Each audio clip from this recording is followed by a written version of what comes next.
Queridos irmãos e amigos que se reúnem conosco nesta tarde, hoje nós recebemos na nossa casa a querida Laura Cunha, nossa irmã muito conhecida já há muito tempo, e ela traz para nós hoje um tema bastante importante.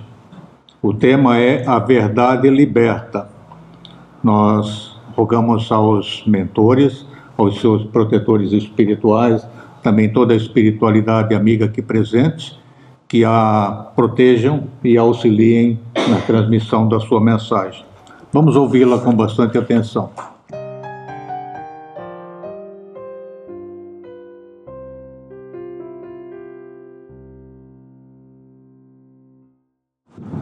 Boa tarde a todos. Boa tarde. Que bom que estamos aqui reunidos numa quarta-feira de tarde para refletirmos sobre as mensagens deixadas pelo nosso Mestre Jesus. E o tema de hoje, a verdade liberta. Que verdade é essa? Que libertação é essa? Nós nos sentimos presos? Estamos presos de alguma forma? Por que precisamos de uma verdade, de uma libertação? Porque nós muitas vezes nos enganamos e não percebemos essa inverdade que vivemos, esses grilhões que nos amarram e que nos prejudicam na nossa caminhada. E achamos que liberdade é fazer o que queremos na hora que quisermos. Não. Liberdade, a liberdade, de acordo com o Evangelho cristão, é ter o nosso livre-arbítrio com discernimento, com moral, com o bem fazer. Então, precisamos entender que verdade é essa e que libertação precisamos. E estando Jesus certa vez na casa de uns apóstolos, como ele sempre fazia, né? Em cada casa de apóstolo ele se reuniu e conversava, os apóstolos traziam as questões e ali eles conversavam. E Jesus muitas vezes falava por parábolas para que as pessoas pudessem de alguma forma compreender e assimilar o ensinamento. E o que nós vamos conversar hoje está no Evangelho de João, capítulo 8, versículo 31 a 32. Disse, pois, Jesus aos judeus que haviam crido nele: se vós permanecerdes na minha palavra, verdadeiramente sereis meus discípulos, e conhecereis a verdade, e a verdade vos libertará. Que verdade é essa? É quem somos, de onde viemos, por que estamos aqui, para onde vamos. E também o que somos.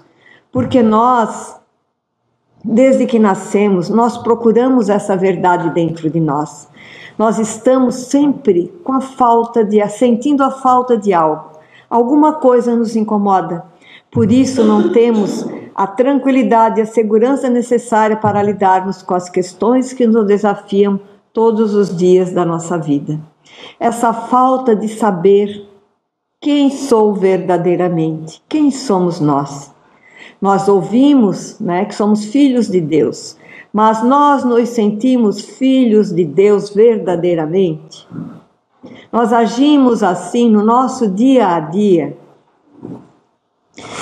Em outra passagem respondeu Jesus: eu sou o caminho, a verdade e a vida. Ninguém vem ao Pai senão por mim.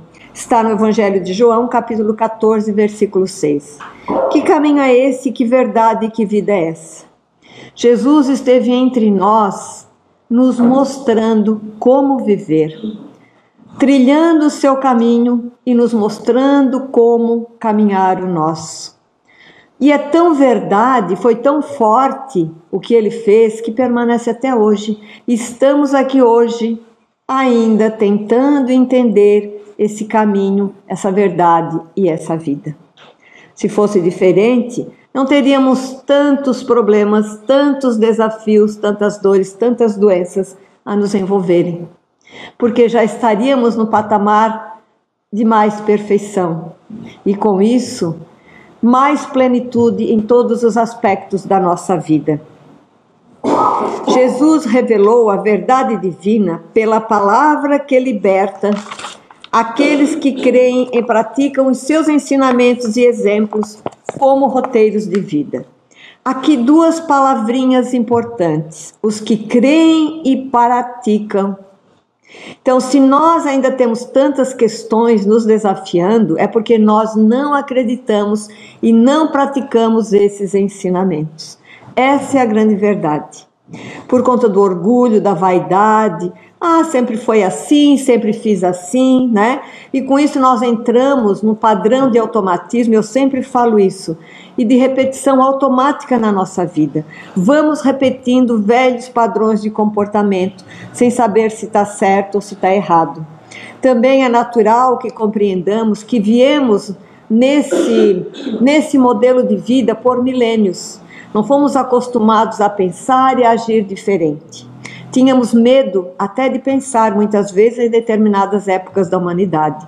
Então nos acostumamos com alguém, muitas vezes, nos dirigindo, sem saber se estava certo ou se estava errado. Não nos questionando, não procurando a verdade por nós mesmos. Porque somos nós que precisamos encontrar essa verdade. E onde é que ela está? Está dentro de nós. Tudo está dentro de nós, não está lá fora. Nós é que perdemos tempo buscando lá fora a verdade que precisamos sentir e começar a praticar. A verdade de Deus é absoluta, única, eterna e imutável. A característica essencial de qualquer revelação é ser a verdade. Então, nós aqui da doutrina estamos alicerçados numa verdade. A fundação da doutrina espírita é pela verdade. Então nós temos que ter essa consciência, essa certeza de onde estamos, do porquê estamos aqui, o que nos favorece a doutrina, como eu aprendo, como eu posso mudar com os ensinamentos que aqui eu escuto, eu venho, eu vejo, né? A doutrina nos possibilita, é a ferramenta de luz que chegou no nosso caminho para nos auxiliar.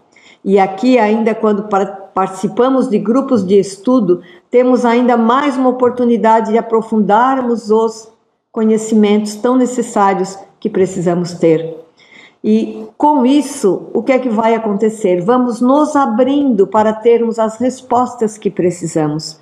Nosso cérebro está num dos livros do Chico, eu não lembro qual, faz muito tempo que eu li, nós temos capacidades físicas que estão adormecidas, estão sendo atrofiadas por falta de uso, por falta de pensar, de dialogar, de estudar e de colocar em prática. Então, quando nos abrimos para este processo, seremos os maiores beneficiados. A nossa mente, ela vai se permitir entender mais e aceitar as verdades que precisamos entender. Toda revelação desmentida pelos fatos deixa de o ser, caso seja atribuída a Deus. E visto que não podemos conceber Deus mentindo, nem se enganando, ela não pode emanar dele, logo deve ser considerada produto da concepção humana. Está em A Gênese, no capítulo 1, item 3 de Allan Kardec. Então nós precisamos nos abrir para essa verdade, buscar esse conhecimento. Nós temos já hoje as ferramentas necessárias para darmos esse passo importante. Temos as casas espíritas, os demais templos religiosos, que também auxiliam, mas nós, pela nossa, muitas vezes, falta de vontade, acomodados, não vamos atrás daquilo que ouvimos, não procuramos aprender mais e nem colocar em prática. Sempre tivemos e sempre teremos à nossa disposição e à nossa volta pessoas nos auxiliando, nos orientando, servindo de exemplo. Nunca estivemos sós e nunca estaremos. Então essa não é uma desculpa nossa. No entanto, é importante recordar a passagem do Consolador prometido pelo Mestre. Jesus disse: ainda tenho muito que vos dizer, mas vós não o podeis suportar agora. Mas quando vier aquele Espírito de verdade, ele vos guiará em toda a verdade, porque não falará de si mesmo, mas dirá tudo o que tiver ouvido e vos anunciará o que há de vir. Está em João, capítulo 16, versículo 12 e 13. Então, é essa verdade que Jesus falou. O que é essa verdade? É um conhecimento. Jesus nos falou que receberíamos um conhecimento e que nos libertaria no momento em que estivéssemos prontos. Por isso, nós, da Casa Espírita, não temos nenhuma dúvida de que a doutrina é esse Consolador prometido, alicerçado numa verdade, numa base segura, através da ciência. Allan Kardec, quando começou a pesquisar os fenômenos espíritas acontecendo naquela época na França, lá a partir de 1853, 54, quando começamos a despertar e a começar a pensar, a questionar, né? E vieram todas essas informações, Kardec, através do rigor da ciência, pela análise, pesquisa, observação e comprovação dos fatos, nos trouxe a doutrina espírita como uma base segura. E cada mensagem recebida foi através do Espírito que se denominava Espírito da Verdade. Ninguém se manifestou, sou fulano, sou ciclano, não, é o Espírito da Verdade. E por isso nós temos essa certeza, que nos garante e nos traz essa segurança de continuarmos nessa nossa caminhada, fazendo o que o Mestre nos ensinou. Hoje, jamais maduros para esse entendimento. Naquela época, Jesus, como falou aqui, não tínhamos a capacidade de suportar. Hoje nós também ainda precisamos suportar muitas coisas. E nós, sabermos que estamos aqui de passagem, que tudo é transitório, que uma hora voltaremos para o plano espiritual. Mas voltaremos como? Para dar conta das nossas tarefas, de tudo aquilo que a gente fez ou deixou de fazer aqui.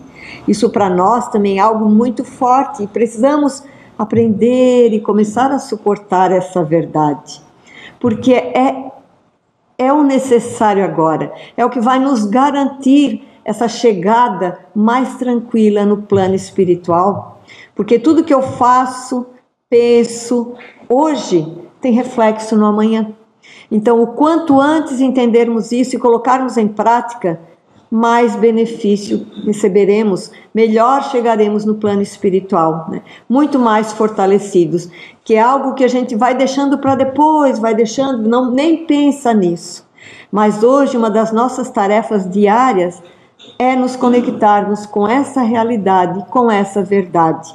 Naqueles momentos de oração nosso, saber que eu sou um ser espiritual, que estou de passagem aqui na Terra. Cada um de nós tem 10, 20, 30, 40, no máximo 100, raramente 100, 100 e poucos anos, não mais do que isso. É uma verdade, é um fato. E nós não olhamos para essa questão de forma segura, coerente. Para quê? Para nos posicionarmos bem hoje no nosso dia a dia, na nossa tarefa tão importante para assegurar esse momento de retorno. Então é uma verdade que precisamos começar a compreender quem verdadeiramente somos, o que verdadeiramente somos. E não somos qualquer coisa, nós somos algo muito forte, muito poderoso e não nos damos conta disso. Não acreditamos em nós mesmos como filhos do Criador de fato. Então, colocar em prática tudo isso no nosso dia a dia vai nos fortalecer e nos trazer a segurança que necessitamos para lidarmos bem todos os dias da nossa vida. Assim, o conhecimento da verdade é proporcional à nossa evolução moral, intelectual e espiritual, sendo que as revelações divinas sempre ocorrerão quando pudermos assimilar e suportar os seus conteúdos. Então, tudo depende do nosso amadurecimento. Então, à medida que a gente vai estando pronto, os conhecimentos vão chegando e nós vamos assimilando-os e colocando-os na nossa vida para nos fortalecermos nesse ser espiritual que somos. Não somos essa matéria, estamos momentaneamente neste corpo físico. Então é muito importante compreendermos isso. A verdade nos libertará à medida que evoluirmos e adquirirmos a capacidade de compreendê-la no serviço dignificante da prática do bem junto aos nossos semelhantes. Então, trabalhar, auxiliar, é um recurso poderoso para nos libertar e nos trazer essas informações também, porque no trabalho de auxílio ao outro, nós vamos aprendendo, nós vamos nos reeducando e com isso nos fortalecendo. Logo, conhecer a verdade tem sentido mais profundo, precisando ser penetrada e assimilada para favorecer o combate das nossas imperfeições, passando pelas provas evolutivas que Deus nos impõe rumo à perfeição relativa à humanidade, tendo Jesus como modelo e guia. Então nós precisamos combater as nossas imperfeições. Sim, temos muitas e muitas e muitas. Não vamos nos enganar. E estamos aqui no nosso dia a dia exatamente para lidarmos com elas e superá-las, transformá-las, seguindo o exemplo de Jesus, quando ele fala que ele é o caminho, a verdade e a vida. Fazer o que ele fez, né? Viver daquela forma é a receita, não tem outra, né?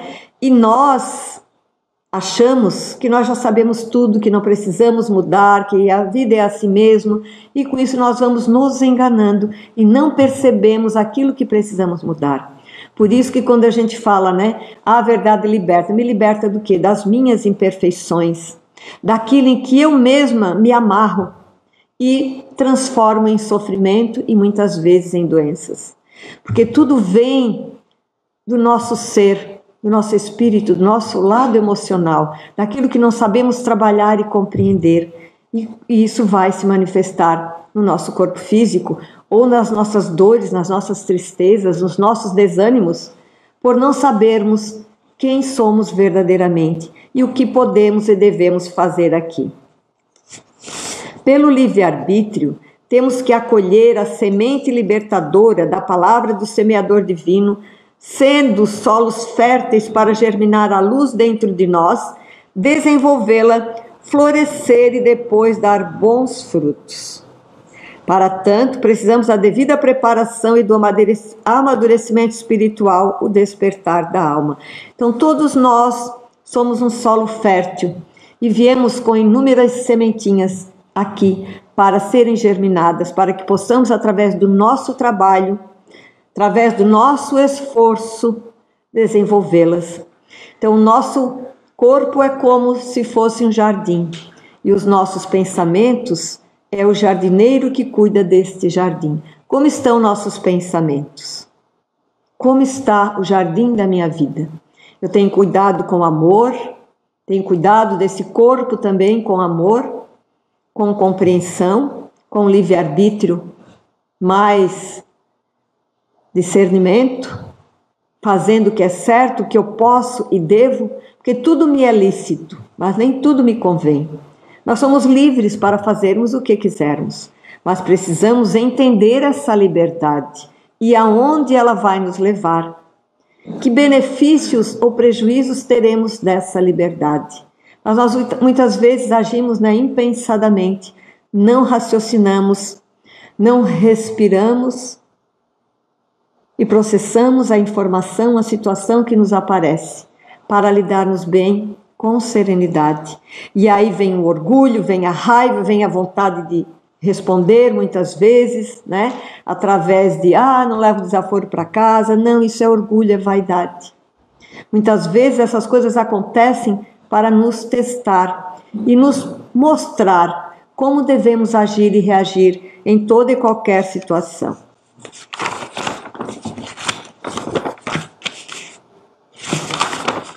Da luta renovadora, somos convocados a fazer escolhas mais acertadas, administrar o tempo, ampliar sentimentos, desenvolver virtudes, cultivar, sobretudo, a solidariedade e nos prestarmos à prática da caridade. Que caridade é essa? Dar algo para alguém, uma roupa que não serve mais, uma comida que está ali sobrando no meu armário. Essa caridade é muito fácil e todos nós podemos fazer. Mas a verdadeira caridade, a ensinada por Jesus, é o perdão das ofensas, a benevolência para os defeitos alheios, a indulgência para com todos. Essa é a verdadeira prática da caridade.